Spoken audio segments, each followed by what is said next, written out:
Welcome to the Scottish Watches podcast. This episode is brought to you in association with this year's Hong Kong Watch and Clock Fair. Listen out later in the show to find out more about this year's event happening between the 2nd and the 6th of September. And we're 1 week away from Geneva Watch Days. Who would have thought it? It has absolutely flown in this year, and we thought it'd be a slow news week. Then, our email inbox is just filled to the gills with cool new releases, not just from the big boys, but the independents, the guys that make 100, 150 pieces per iteration, and we have got some amazing new watches to check out. And if you're watching this on YouTube, subscribe to the channel, like and comment. It really does help get the word out to more and more folks. The more and more folks that listen and watch, the more watches we can get into review.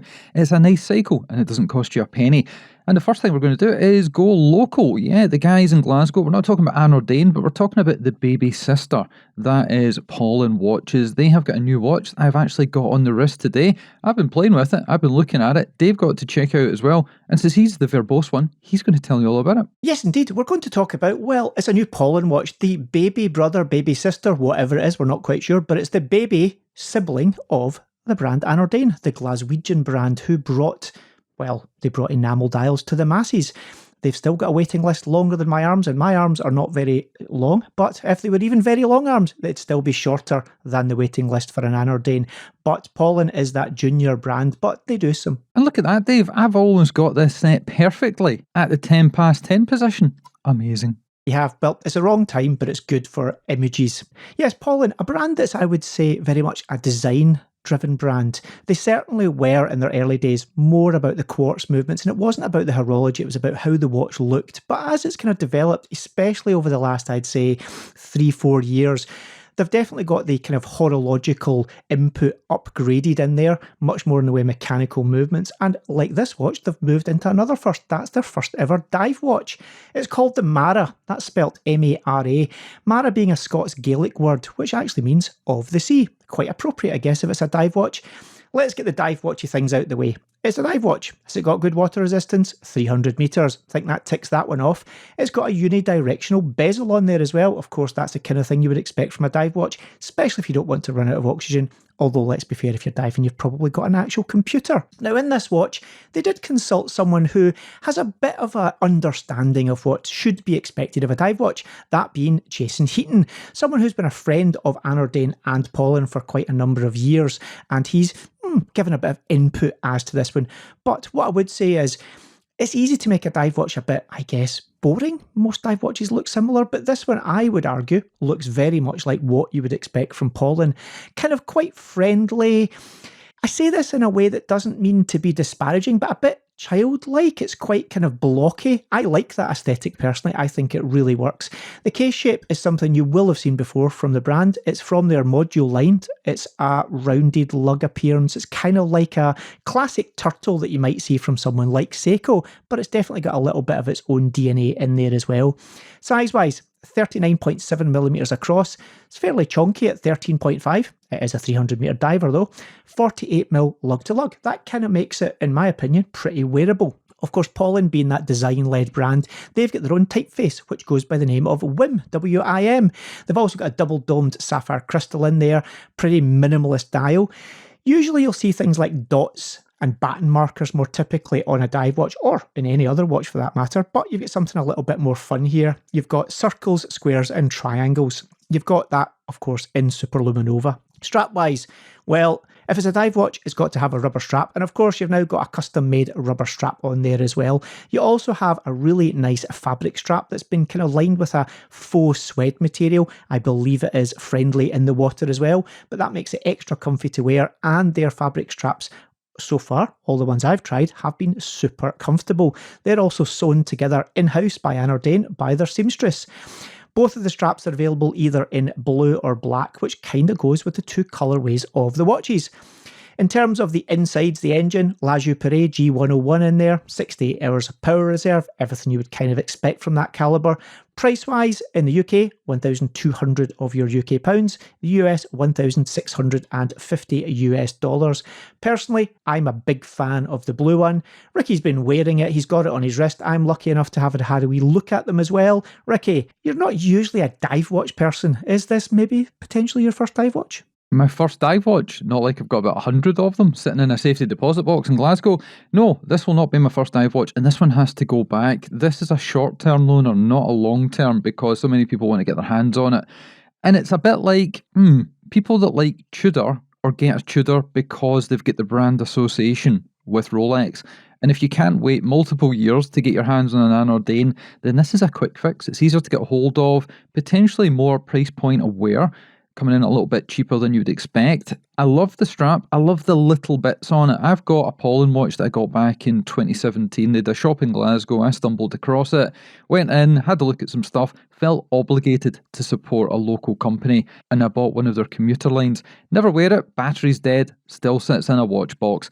But this one, do I like it? Yes, I do. You mentioned childlike flair. And horology is about watches, but watches is a hobby. Hobbies are supposed to be fun, and this one is fun on the wrist. It reminds me of perhaps an adult flick-flack, but with mechanical technology inside, Swiss-made caliber, all the good stuff that you talked about. The double dome sapphire is terrible for the studio lights. Lots of reflections, lots of stuff all over the place, but it comes alive. Everything is bulbous. It's as if somebody stuck a tire inflator up its arse and turned it on to max PSI. That's what this looks like. Sits on the wrist fantastically well. Little bit loud because that movement from La Joux does make a lot of noise due to the ceramic ball bearings in the centre of it, but it's a great little watch. Love the bulbous markers. It reminds me of the old Rolex dials where instead of applied index markers and circles, it was blobs of lume or blobs of very dodgy substances that we're not allowed to talk about and wear any longer. Yeah, I really do like it. Shame it's going back. Is it my first dive watch? No, I've got 1,000 of them. Would it be my second, third, 20th? I don't know. It is a little bit childlike for me. I have got a ton of watches that are similar to it. I've got a great Seiko Paddy Diver when you were talking about dive watches, which was my first watch, but the colours are really good. And I love the little parts that are hidden away. They've got the Paulin writing, not on the top of the buckle, but hidden around the back. They've also got a ion-coated or a PVD-coated centre where it actually goes through and protrudes from the buckle itself, the actual middle part of it. Dave, what's the middle part called? That middle part there, the black bit. The tang.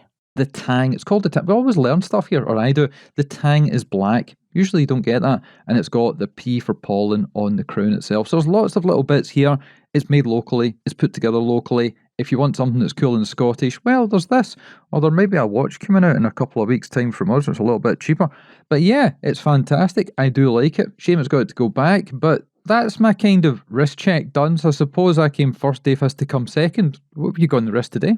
Well, like usual, because my camera's on the wrong side of me for doing an actual wrist check, I've got the watch that I should have on my wrist, but it's actually not on my wrist. And what's it going to be? Well, it's going to be a brand that we will see when we're over at Geneva Watch Days. That is Constantine Chaikin.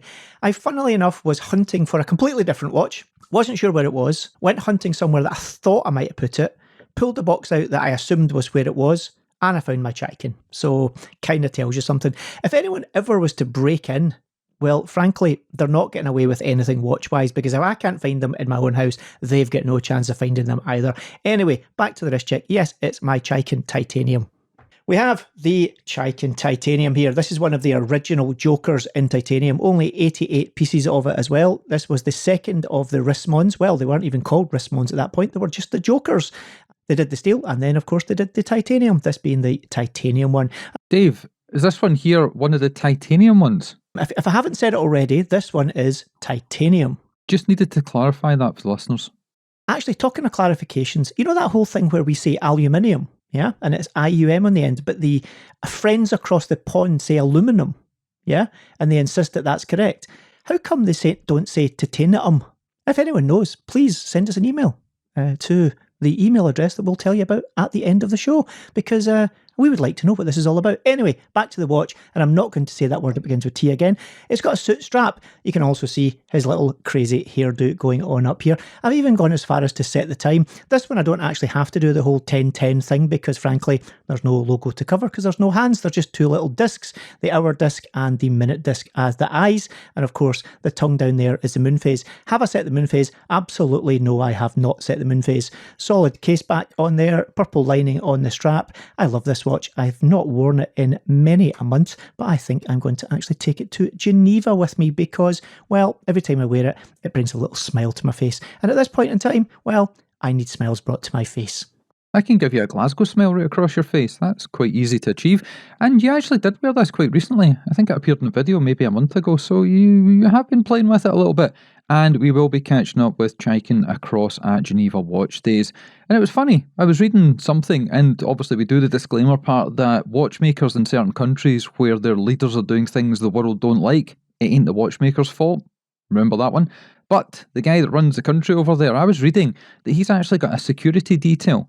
And when he goes to different places, meets different people, when he goes for a poo, they actually collect it so that intelligence agencies from different parts of the world can't then take it off to the lab to see if he's got any problems or health markers that they could perhaps concoct something that would work against it.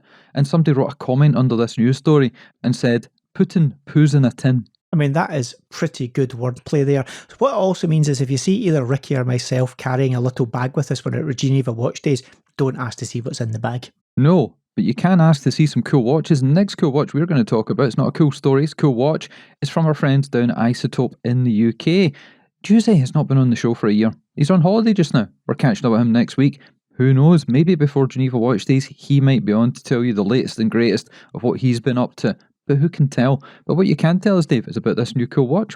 Well, we should jump right into it, and that pun will become obvious shortly, because they've released a new watch. Well, they've not really released a new watch because they've been trialling or trailing this watch for quite a while. First time I actually saw it, in fact, many of you may also have seen it, was a prototype that was on display at British Watchmakers Day. They also had it at a show in Glasgow, and I'm sure there's been many other shows that Jussi has been at during the year where he's shown people.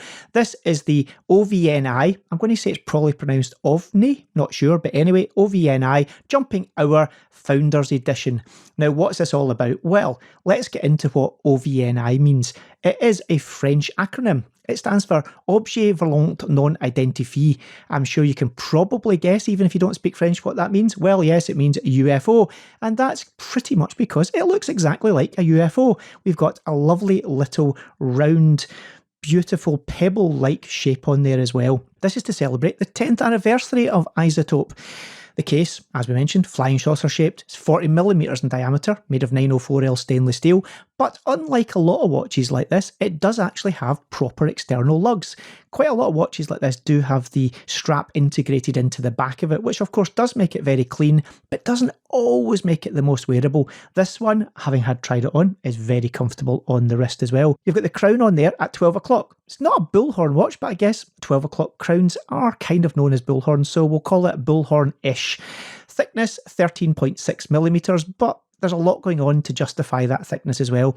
As we mentioned, it's a jumping hour, but it's done in a little bit of a different way. Now, I can remember meeting Jussi many, many years ago. He made a first appearance at the Red Bar in London, and he said, I've got something to show you. I'm thinking of launching a watch brand. What do you think? And I remember seeing his very first kind of prototype muse of a watch that might become the brand, and it was a jumping hour. He's a big fan of the whole Gerald Genta jumping hour style watch, and on there. Can we clarify that it's a jumping hour? No, it's not titanium either, just for your interest. But anyway, we have to get context in this because it is all about the jumping hour. It's got a cool name. It looks cool, but it is about this function. And the way he's done it is pretty different. Now, normally, of course, what you've got is a little single static window or aperture on the dial somewhere, and you've got a disc behind it with the numbers on it. And as it pops across, that makes itself available to be viewed through that little window. But he's kind of turned things on its head here. The number disc underneath stays still, and you've got a solid metal disc with that window on it, and it's the disc itself that actually spins around to then reveal the number. It's pretty cool when you see this happening in real life. It's very tactile. You can kind of feel it as it jumps, and it's definitely visceral in a way that maybe a normal jumping hour isn't quite as visceral as this one is as well. It's super cool. You'll love it when it happens. I just think it really works because, of course, underneath you've got the 12 where the 12 should be and all the other relevant numbers where they should be. So there's no numbers where they shouldn't be? No, because obviously normally you've got that window and it stays still. So, of course, it could say 12, 1, 6, whatever. That window, if it's at 12 o'clock or at 6 o'clock, the numbers move around to meet where the hole is. So the hour number isn't necessarily where you would expect it to be, whereas in this one, it absolutely is. You've got an aluminium disc there as well that, as I say, is helping because we'll get to that. These watches use a lot of power, but he's kind of got round that as well. You've got your own unique typography on this as well. Definitely has got that sci-fi vibe going on about these numbers. You need to check out the show notes for the pictures. It is almost like one of those flipper boards where they remove different sections of the digital numerals to make the next numeral up, but it's not. What you've also got here as well is a sapphire glass, but it's not a full sapphire glass because you've got this round disc in the middle that comes up and pierces through the centre of the sapphire glass. That is where the little moving minutes hand is hidden behind, and it spins round underneath as a little loomed triangle. So the glass in effect is kind of like a round donut rather than just this solid continuous dome that's on there as well. This watch is epic. Lagier-Perret G101, premium grade of automatic movement in there as well, but of course with their proprietary jumping hour disc module, that's where some of that height comes from. You've got a 68-hour power reserve. That is pretty solidly respectable because normally when you get into jumping hour watches, you get slightly meagre power reserves. So I think the fact this has got 68 on a jumping hour is excellent.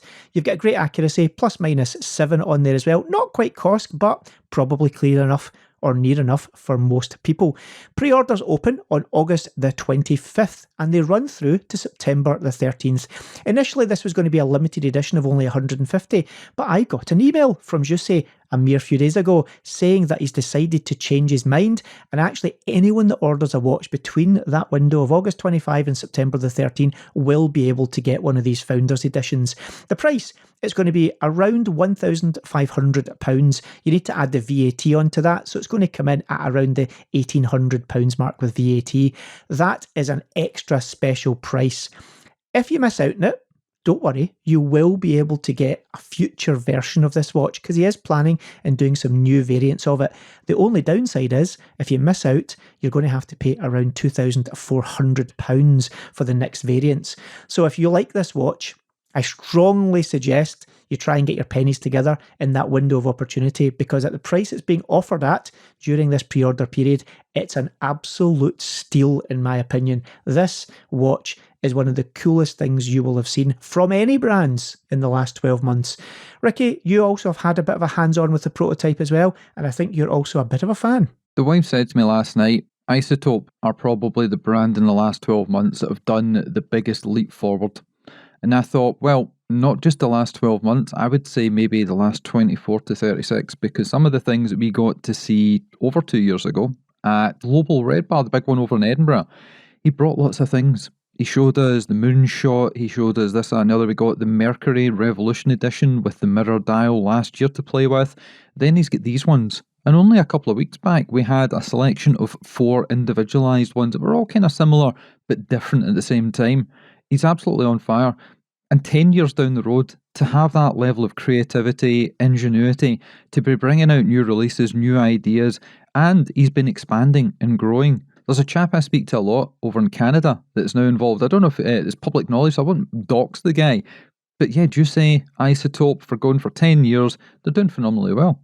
And yes, he will be on the show to talk more about these great releases. And with this one, the back is not as cool, but almost as cool as the front. There's a small aperture window there.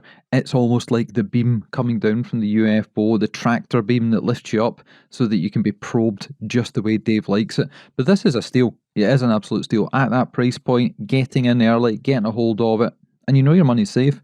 Decent movement inside, no qualms, no problems, robust, reliable from a brand you've heard before. And the whole thing, the whole package, everything comes together. When we did our limited edition release a number of years ago, the Alba, people loved it. And people still to this day wear it when they come to meets that we're at. The guys were wearing it to the Glasgow Watch Show just a few months ago there. And there'll be some news about watch shows happening in Scotland next year, coming shortly. But yeah, brilliant watch. Go grab it, put your name down, and have a look through the last ones. Because people are still talking about the latest releases that came out about a month ago there. So Dave, are you going to buy one? Are you going to put your name down? Maybe the message to Jussi has already been sent because I'm also waiting on something else which has been problematic, and Jussi has been very open about some of the problems that one of his other projects have had, but it should be winging its way to us very shortly as well. The back soon thing? This is the, of course, large clock version of a watch that I've also got from him.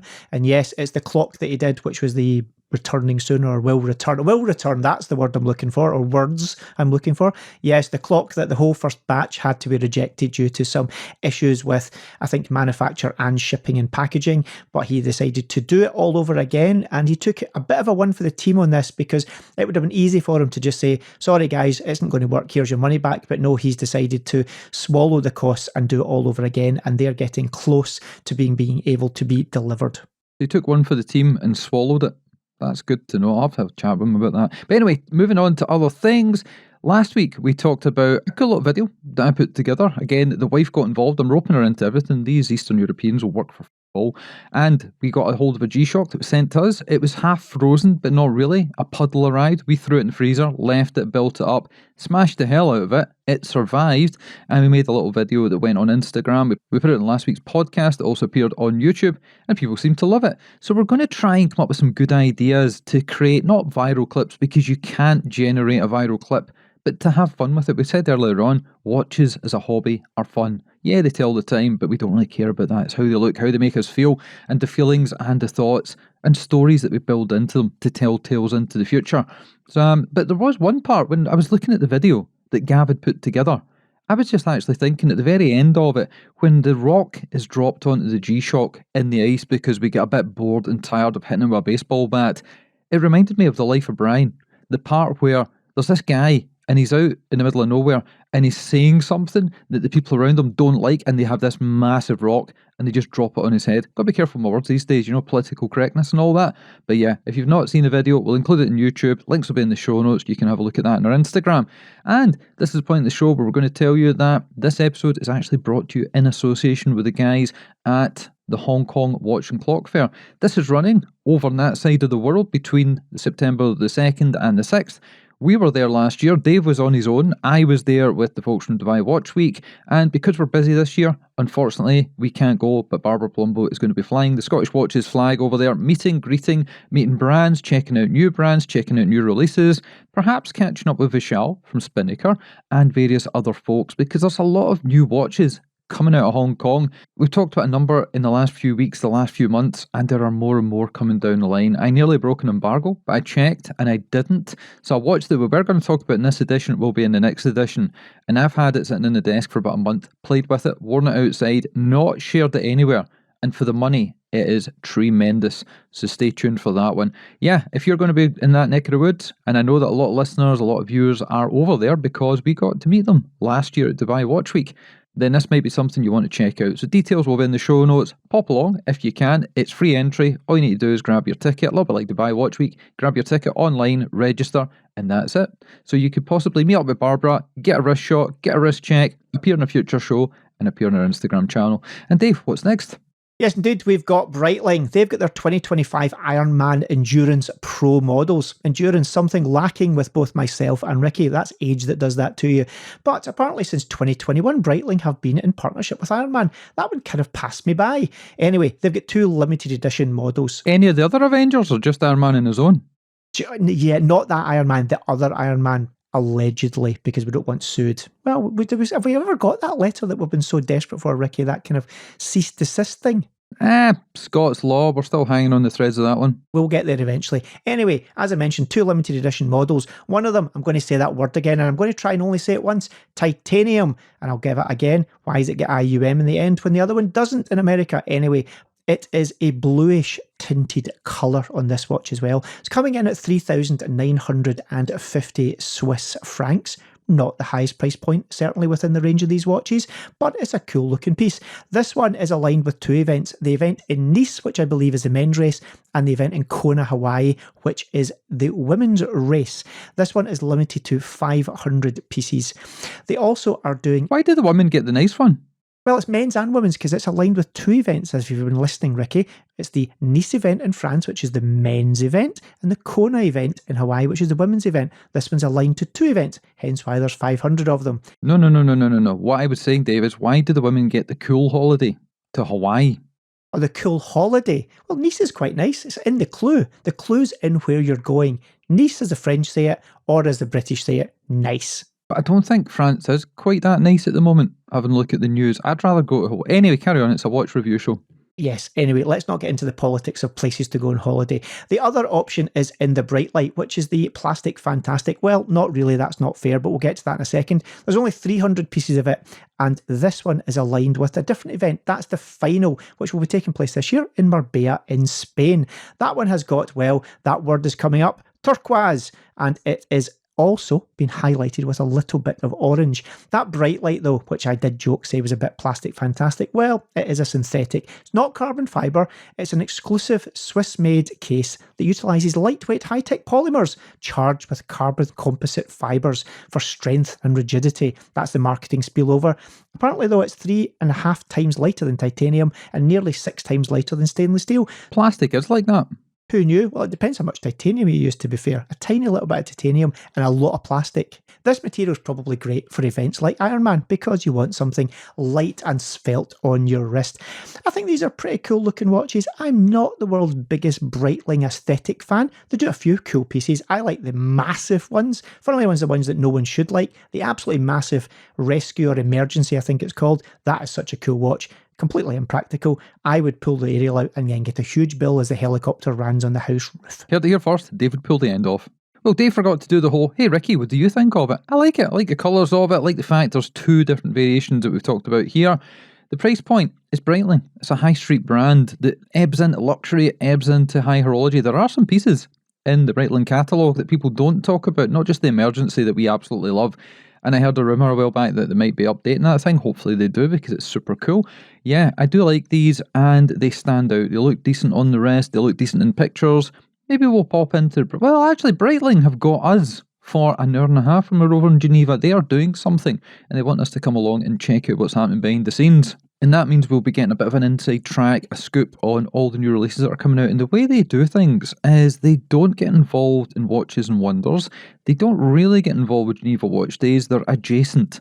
And then they will tell us what's coming out. They'll allow us to get hands-on. Then we have to use our memory, which is a real problem for me, about these watches because we can't divulge immediately because there's embargoes and whatnot. But we'll be able to talk honestly, truthfully about how they wear, how they look, how they function, and not just basing it on a press release, a video, or perhaps a chat with one of the guys from the team.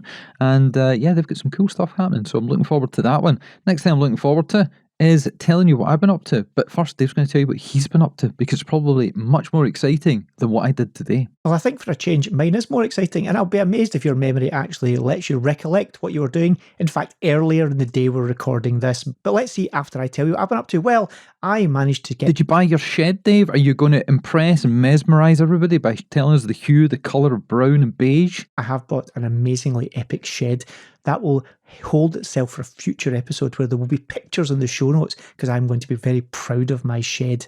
Anyway, what did I do? Well, my new car's an Alpine, and I went up to Knockhill because I had a little morning session with Alpine out on the track in the A110Rs. That is a very light car. It's not the most powerful, but being light and being pretty punchy, it was great fun in the track. It was good to be back out. It was a nice day. It wasn't too hot, wasn't too cold. It was dry, which is the most important thing, and I didn't stick it into the kitty litter. I did get very frustrated by people who, well, frankly, shouldn't have been allowed out on the track ahead of me because I had to be heavy on the brakes, let me put it like that, and the guy beside me was like, I'd rather you didn't stick the nose of this car right into the back trunk of the car in front of you. But, you know, that mist comes down on the track. There was a guy who had an RS3 with him, his Porsche RS3, and he took it out on the track. It is what, Dave? RS3. Who makes that one? No, is it? No, not it was the Porsche 911. Is it an RS3 or RS4? With a big wing in it. Dave telling you that he knows all about cars. Oh, he's off to Google it. Could it be the GT3 RS, perhaps? Oh. RS3 is the Audi? That's it. There we go. Ah, yes. Yeah, GT3 RS. I knew it was RS in there somewhere. RS3 is an Audi, which is a drug dealer's... No, I didn't say dealer cars. I'm going to say this. But anyway, yes, a GT3 RS. That one, it was a kind of... Was it red? It was either red or orangey. I think it was actually more red. It had a ridiculously large wing in it. It sounded very nice on the track. It was very quick. And then he very quickly got his proverbial handed to him when there were a couple of single-seaters out. And he, well, maybe sneak back off the track and hid his GT3 RS in the corner. But anyway, yes, that was a good morning. Ricky, what have you been up to? Wow, well today I went on an excursion. And this is where I leave things in the very capable hands of my good lady, and she organised something, and I didn't check what she'd organised or look much into the details until the morning of said event. And we went to a sunflower festival in the middle of nowhere in North Berwick, which is kind of approaching the border Scotland and England. Beautiful day, but the information I was given was slightly out of place. It wasn't exactly 100% correct, and from what I gathered and what I was told, we were going to be driving on a safari, driving through fields with sunflowers, and there was opportunities to do pictures and bits and bobs. But when we arrived, we actually had to park the car and use our feet and walk and travel around. And she was in a dress with high heels. Everybody else was in sneakers, stroke trainers, and t-shirts. So that was fun. We did that. And yeah, I wasn't expecting to be surrounded by bees and wasps. Don't really like that. She took the piss out of me for that until later on we went for lunch and a very small, tiny spider appeared on her leg and she brick. So yes, one each there. But yeah, that is all I've been up to. The last week has just been preparing shows, getting things ready, organising some cool stuff, including a good catch up with three good folks that we know very, very well over in Geneva. We've got Ed Milan from Moser. We're catching up with him. Going to potentially be doing something there, some content. We're going to get Max Busser from MBNF, and we're going to have Xavier from Chapek. Yes, the three amigos, probably our three favourite guys, although we love everybody equally. But at the top of the tree, those three are very funny. And yeah, they just know how to make cool watches and tell great stories. So stay tuned for all that. And that is pretty much it. But I don't really have a lot to say there. But we've got a guy that we're going to bring on that's got a lot to say about something else. And I don't believe he's been on the show before, but he has featured numerous times behind the scenes because he's a fantastic watch designer. He helped us create and collaborate on our Christopher Ward release a number of years ago, the Highlander. And we might be speaking to those guys about doing something again in the future because a lot of people have been asking us, hey, can we get a hold of a Highlander? We've said, no, they sell out. Limited editions, when we get involved in them, generally disappear quite quickly. So yeah, something to bear in mind and keep an eye and an ear out for in the future. But without further ado, let's check in with somebody who knows a lot more about watches than me and Dave combined. Thank you, Ricky. Very nice to be for the first time here on Scottish Watches. Been a hard listener to your channel, probably because you have the best sound out there and out of all the channels, so make it very pleasant to listen. And regarding who I am, I'm Adrian Bushman. I'm a watch designer working in the industry for the last nearly 20 years now. Born and raised in Switzerland. I've worked for many different brands. And over the last 10 years, I had the occasion to work with Christopher Ward on a lot of the different projects. So many projects that the Scottish watches that you describe feel like a long, long time ago. We kind of always live in the future of new products rather than the past. So that's the short intro for me. That is a very humble intro because I know how much you put in behind the scenes and how well respected you are, not just within Christopher Ward, but the watchmaking industry. And the community should learn more about the people behind the scenes because they all know Mike France. They know Patrick a little bit because we talk about him on the show, but yourself and the other folks that are kind of guarded and hidden away, you should be more at the fore. But let's chat about why you are here today because I thought the 12 was a good watch and the 12X was a good watch and the Loco was a good watch. I've got a Loco, I have a 12X, I have a 12, but there's a new one. You guys decided that, yeah, okay, like you said there, we produced something that was really good, but that's in the past. As soon as it leaves the design board, it's out to the public and you're on to the next thing. And unlike perhaps AP and brands like that and Rolex, where it's small iterations, half a millimetre here, half a millimetre there, changing the bezel colour, changing the material. Oh, the Daytona's now got maybe a little bit of stainless steel around the bezel, something like that, just to make it a little bit different from last year. You throw out most of what you've done before. You recreate, you redesign, you redevelop, and you bring something out that, again, people look at and they shake their head. They should know by now that when Christopher Ward does something, it's going to be incredible value for money. But this time around, you've taken things, and instead of giving people more, you're now giving them less. Yeah, that's true. No, we give the wow. Absolutely. That's a good intro, and I think compared to all of the products that we describe, I think we have to do more or less, depending. In this case, less to keep ourselves excited. I think the community excited on looking, and while we respect absolutely doing the micro changes, and we do this in other lines like the Trident.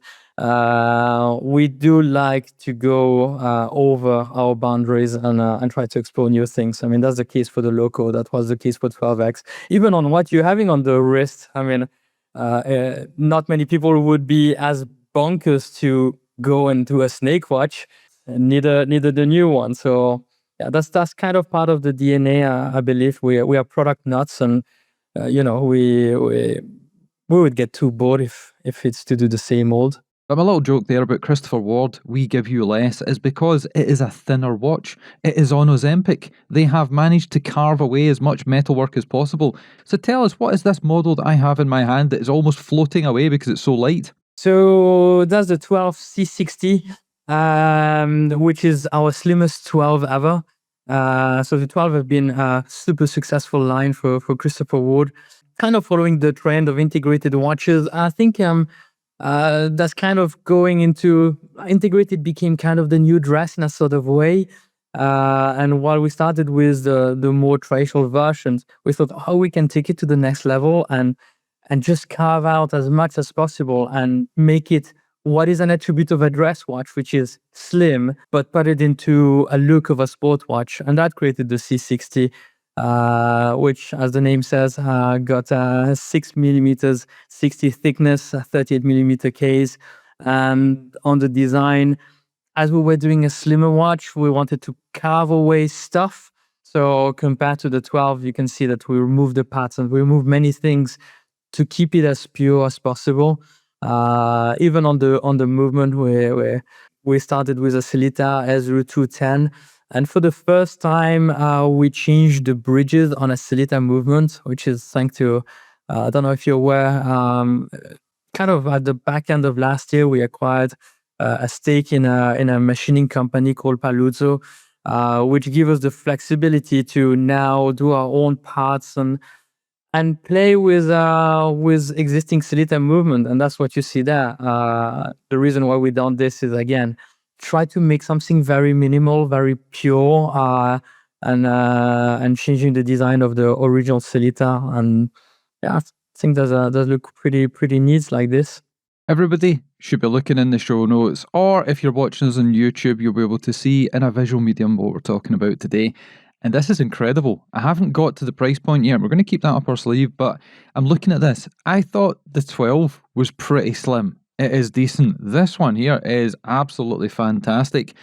A thinner watch I have yet to see at this price point with this kind of technology in it. And I'm trying to keep all my fingerprints from the front of the sapphire glass here because I don't want to sully it. I don't want to dull it down. But this is phenomenal. The one I've got here is black. It's got a black dial. As you say, it's almost sterile. But you do have the minute track. You do have the Christopher Ward logo, but not much else, which it doesn't really need anything else. It doesn't need a date disc. It doesn't have the aperture to look through there. It is absolutely fantastic. What material is this made of? Is it a coating? Is it a treatment that's on top? It's a treatment. So it's a DLC diamond like carbon treatment, which is one of the best treatment to make black steel cases. And with a DLC, this is something we've talked about in the show, and myself and Dave have no clue what we're talking about, so we just throw ideas into the wind and see what sticks. When it comes to DLC, how tough is it? I mean, what can you do? Can you have a motorcycle accident and it's still going to be black? Or how perishable is the actual coating itself? So not really reperishable. It's an additional layer of a few microns that comes into the case. And what it does is usually all that kind of coatings on steel or on aluminum always been done originally for bringing strength. So you increase the viscous resistance of the substrate. So that's what it does. So it makes it less prone to scratches as the original steel. But obviously, the more sharper is the corner, the more it's gonna be prone to being scratched or removed over time. But we have quite a good experience now with DLC, and over the years they hold pretty well. And like any other watch, if you dent it, well, then the steel gonna appear. So it's not like a ceramic watch where the color is inside. So it's only on the surface. The advantage of this compared to ceramic is at least it doesn't shatter if you drop it. So worst case, you just have a mark. Again, like any other steel watch. That's a fair comment, and we know that DLC compared to PVD or simple coating processes it does last a lot longer. But I'm loving the fact you've got all the different almost finishes. And you usually don't see this with DLC. It's almost a shot peen sandblasted effect, satin perhaps. But this has got all kinds of stuff. I'm looking at the side of the bezel there and it's reflecting away in the studio to its heart's content. It looks absolutely stunning. But tell us more about the back end, because one of the things you've not mentioned is it's got window tints. The reason we put the tinted sapphire is because the movement is in rhodium, so still looking color. And we thought, as everything else is black and pastels, we wanted to give the feeling that this is a black watch, kind of inside out. And so that's why we tinted the sapphire, because it doesn't affect any performance on the movement. Sometimes coating the movement can be a little bit negative, because we have some on this specific bridge. There is some parts that are touching the bridges, so it would have not been the best choice. And tinted does quite a good job of giving that stealth feeling of it, and you don't end up of having, you look it from the front and you have the black strap, the black case, the black dial, and then you turn it back, and without the tinted would have been like, ooh, that's a bit strange. It's too shiny nearly, so that's kind of dull it down. Well, that explains it perfectly. And the technology that you've changed here, now that you did mention you guys have got a stake in this other company, remember it was Mike that was on maybe last year, we were talking about the 12X, and he let the cat out of the bag of what was going on there. With the changes you've made, what are the list? What has been altered? What's been amended and re-engineered? So on the movement, what we re-engineered is the big barrel bridge, which is a one piece. Even this gives the illusion that there is two pieces. Yeah, that was quite something. Movement makers, they don't share the base technical data, so you have to kind of reverse engineer it. So you take the original parts, you measure everything, all the tolerances, and then you remachine them, and then you have to test them, because obviously you're still you don't know all the original files, and neither ETA or Celita share that kind of information. So they tell you you're allowed to do it, but it's still a process. Again, it's great that we have now our machinery that we can test on the fly and move fast on that kind of things. We should do a little bit of a show and tell. And again, you can look in the show notes if you're not watching us on YouTube to see the differences or the similarities. As I put the Snake Watch, the 12, beside its new, slimmer Ozempic version, that is some difference. And on the wrist, it wears completely differently. I wouldn't say it completely disappears because it's not titanium. There is still metalwork there, but it is completely dwarfed. And it's not just the fact that it's got a black case. Oh, black is a slimming colour. It definitely is. But you can look at it here and you can see it's monstered by the already slim 12. That does look like it could be an advert for a gym club or a slim food company before and after. It's quite shocking to see them like this. It's summer body ready. It is absolutely fantastic. And it also comes with an option, which I've not actually taken out of the box just yet, but it is here in front of me, so it'd be rude for me not to do this. You can choose to have it on a bracelet that is also colour matched. And this is a new bracelet for us. We put a lot of effort on the bracelet. I mean, there is as much going effort on the bracelet than on the watch. Like on the watch, I can tell you we altered quite a lot of the proportions. Like the bezel is larger than on the Totracial 12. Again, to help to slim down all the profile and getting kind of softer lines.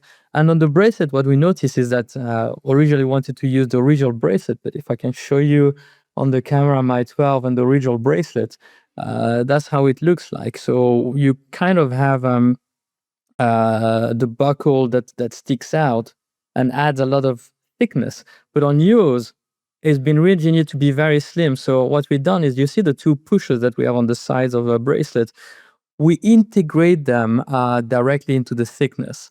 And like this, when you look at, again, the watch is thought as a whole, including the bracelet. And we needed a bracelet that is as slim as the watch. Otherwise, it just felt a bit awkward that your buckle is thicker than your watch head. That's a bit uncommon. And yeah, it also allows us to give a nice area to have the logo type there. So yeah, we're quite happy with this, I must say. I'd never noticed the fact that you'd actually slimmed it down. It disappears. Is it actually carved into the back? Is there something round the back here that's allowing it to sit in? Just a little bit on the first link, but not fully. I've not seen this in watches that cost 10 times, 20 times the price. That is absolutely phenomenal. I'm blown away by that. Is this going to perhaps in the future trickle down into other model lines and have that recessed system? Yes, yeah. So as you know, bracelet is sound easy, but it's quite tricky. So what we're gonna do with this is we experience now with the 12 and gather if there is some feedbacks, if there is approaches to improve, and then it's gonna go into more and more models because it does make it very comfortable. I mean, I highly recommend you to mount it on your 12. You'll see the bracelet feels it disappeared on your wrist. Well, I shall do that, and I will include some pictures of it in the show notes. I'm not going to attempt to spend time doing it just now because I don't have fingernails and Simona isn't nearby, so it's a bit of a tricky proposition, but I will give it a bash because I want to see exactly how intricate and thin this is going to be. Do you have the details on it? Do you have the power reserve? Do you have the dimensions in front of you? Of course, of course. In terms of the dimension, I mean, it's a 38 millimeter watch, 660 of thickness, a lock to lock of 43 millimeters. It weighs 60 grams on the strap and 85 on the bracelet. So because it's slimmer, there is less material, so it's make it also a lighter watch and very comfortable to wear. And then in terms of the glass, compared to the 12, we have a box sapphire crystal. And the reason of the box is, again, try to slim it down and try to make it slimmer on the profile. Water resistant of 30 meters. You're doing pretty well there, Ricky. There's a good demo of how fast you can change the bracelets, by the way. With no fingernails? With no fingernails. Dave complains about them, that's why they had to go.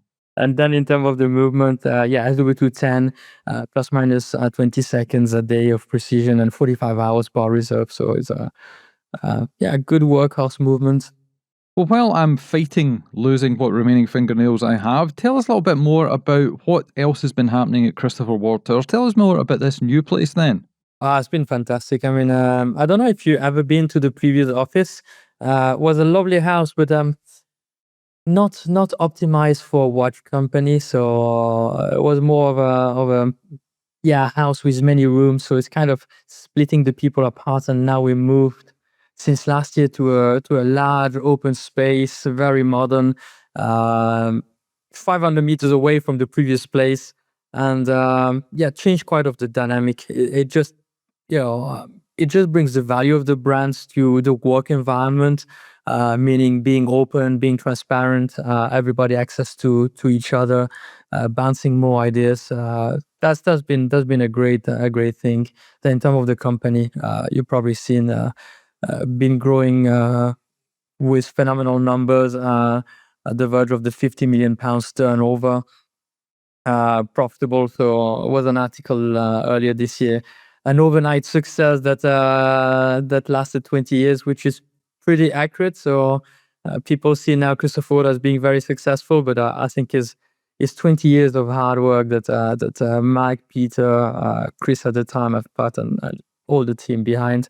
So yeah, it's an exciting place and brand to work with. There we go. It is now on the wrist. It feels like a quartz watch. And quartz watches are nice because they disappear. You forget you're wearing them. Sometimes it's good to feel a little bit of metal on the wrist. Sometimes when you just can't be bothered with the hulk and the bulk. This is phenomenal. Unfortunately, I've not resized it. And yeah, I had an incident with a pressure washer. Turns out, flesh and bone, no match for an Ilfisk. But that is phenomenal. Look how that just sits on there. It's so dainty. And if I hold it round to the side, it disappears. It's almost as if there is no clasp whatsoever. Yeah, that is brilliant. Right, it's time. I'm sitting down. It's time to ask that fateful question. How much is it going to cost? On the black DLC version that you have is gonna be $12.95, and the version without the DLC gonna be $12.50. And is that bracelet or is that with the rubber strap? Yeah, that's with the rubber strap on the slit on the bracelet. Gonna be $14.95 the version you have, and $13.95 on the non DLC version. And is that euros or British pounds? British pounds. If you're in the States, you'll just have to figure it out yourself, depending when you hear this and what is going on. But one of the benefits of Christopher Ward, they have been super transparent over the past few months since things were announced. And when you actually purchase, when you're on the website, you're going through the process into the shopping basket, into the checkout, it will actually detail how much the watch is costing and how much extra it's costing to bring it into the country so that there's a fair comparison with other watches. And this is not a fair comparison. This is stunning. Well, I suppose the final question now, we've done the price check, the spec, the tech. When can people get a hold of it? On the 28th of August, landing worldwide. Fantastic. And that is all you need to know. Links will be in the show notes to go across, look at the website. We'll have our pictures, we'll have our video clips, but you'll obviously want to look at the renders and the real images on the Christopher Ward website as well. So thank you so much for joining us. And I'm going to have to pop over and pay you guys a visit in real life because I've never been to any of the Christopher Ward places. Never been to the boutique in the States, never been down south to meet anybody, and I've never been across, let me think. No, I missed out. I went and saw the guys at Armin Strom and Raj, and I missed you guys out the last time I was over in that neck of the woods in Switzerland, so I'm going to have to pay a visit and say hello in real life. But thank you so much for joining us, and we'll catch you again soon. Looking forward to see you in Switzerland or in Maidenhead. Thank you for the invitation, Ricky. Well, there you go. That's all about that new version of the 12, the 660. If you've ever had a complaint about the 12, which you shouldn't have because it's a fantastic watch, especially for the price, this is the thinnest variant of that watch yet. Of course, you've got that integrated bracelet. You've got it in this black PVD finish on there. It's a hand wind movement, which definitely helps to get that thickness down. Well, thinness I think is probably more appropriate. I don't actually have the exact thick thinness of this watch, but it's very thin. I think the standard 12 as it stands is already a pretty wearable watch. This is going to make it slide right under that cuff of a shirt if you're a shirt-orientated person. Yes, great looking watch. Check out the show notes if you want to see some great pictures of this. And it is fantastic. Super thin, perhaps too thin. I mean, it's not Chaikin thin, king thin, but hey, who knows? And we're going to be catching up with him shortly. Who knows what he's going to be unveiling on the world in a couple of weeks' time. But somebody that was unveiled to myself and Dave maybe a year and a half ago was a gentleman who's extremely famous in the world of sports.